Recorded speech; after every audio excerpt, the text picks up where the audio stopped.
Now, CNN political commentator Bakari Sellers and Republican strategist Malik Abdul. Gentlemen, just a quick comment from both of you on that report from Isaac and what it tells you, Bakari, that there are candidates making some of their decisions based now on personal safety. Of course. I mean, I think that 2016 or 2015, when Donald Trump came down the escalator and kind of tossed out the political norms, I think that the rhetoric ratcheted up, the name calling, et cetera. Just a couple of weeks ago, I believe he called the entire Somali community garbage. That type of rhetoric has no place in our political discourse. The violence that we see from either side has no place in our political discourse. But let's not forget that just yesterday, we celebrated 5 years since January 6th, which has been lied about, has been misinformation and disinformation. And until we actually have a reckoning with the truth in this country, I don't think that type of political violence will cease. And that's unfortunate. Malik.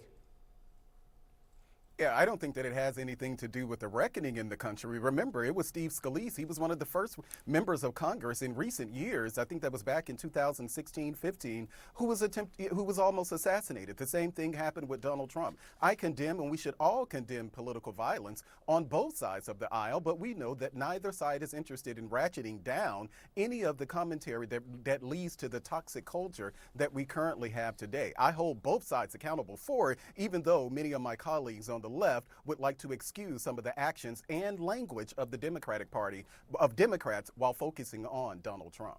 This is pretty illustrative, I think, of part of the issue here, when it's the voters who, in the long run, may be losing here by not getting the best candidates because people are afraid to go speak their minds in public on the stump. I'm going to shift subjects here. I want to talk briefly about Greenland, if I can. And Bakari, I'm going to give you a multiple choice question with the issue right now of possible use of military force or how the administration will go about acquiring Greenland. Is it a serious topic worthy of attention, B, a shiny object that's not healthcare or the Epstein files, or C, all of the above? I mean, it's D, honestly. They don't know what the hell they're doing. I mean, the fact is, they will figure this thing out as they go. I think yesterday they were thinking about invading Greenland using military force. I think last night they wanted to buy it. I think definitely anything they can do to keep it off the Epstein, to keep us off the Epstein files, to keep us off inflation, the cost of living, the everyday concerns of average Americans. But the best parallel I can give you is Venezuela. People come on this show or this station all the time, and they don't even have the talking points down for why we captured Maduro. Some say it's because of migration. Some say because of drugs. Some say because of oil. Some say because of XYZ. The White House doesn't even have a sound logic or sound reasoning. So Greenland is something else. What I will say, though, is Republicans got bamboozled who voted for Donald Trump, because I'm not sure who ran on the platform of make Venezuela great again or now make Greenland great again. They ran on America first. They ran on isolationism. They ran on no more foreign wars, no more regime change, and this is what they're doing. So, look, you got bamboozled, and you have to deal with that. That's what happens when you cast a vote sometimes for a charlatan. Malik?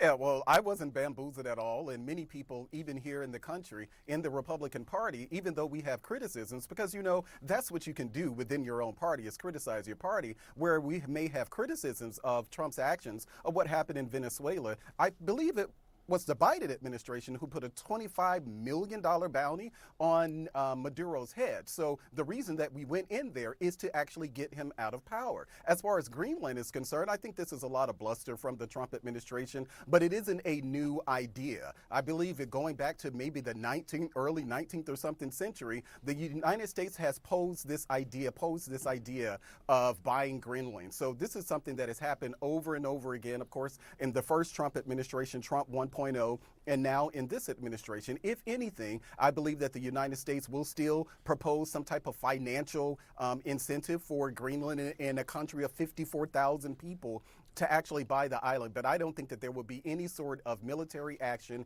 in that area at all. There will be some sort of cooperation agreement and maybe more military establishments on Greenland itself.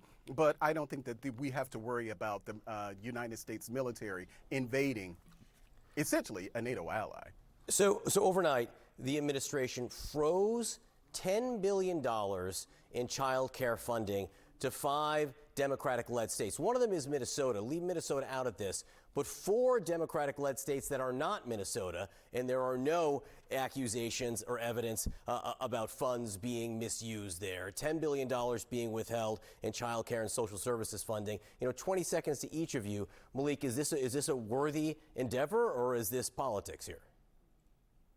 Oh, I think it's probably a bit of both here, but keep in mind, in New York, there was an inspector general. I think there was about $200 or so million in New York alone as far as fraud is concerned, and Hochul herself has acknowledged that, and the Trump administration is trying to actually recoup some of that money, and that may be around 25 million. I'm sorry, not 200 million. But this is something that I think the Trump administration really should do, because Democrat governors around the country have failed when it comes to this issue of fraud, particularly like in Minnesota. Bakari? It's absurd. I mean, I don't even need 20 seconds. Just imagine if Barack Obama did it. Imagine if Barack Obama froze funding to Georgia, Mississippi, Alabama, South Carolina, Louisiana. I mean, they'll be up here just pitching a fit. So, I mean, it's patently absurd. The politics, people are hurting, and the White House doesn't care, and they don't really have any talking points or any salve to fix the problem. They're going to continue to divide the country the way they have, and hopefully elections will change it in November. Bakari Sellers, Malik Abdul, good to see both of you. Thank you very much.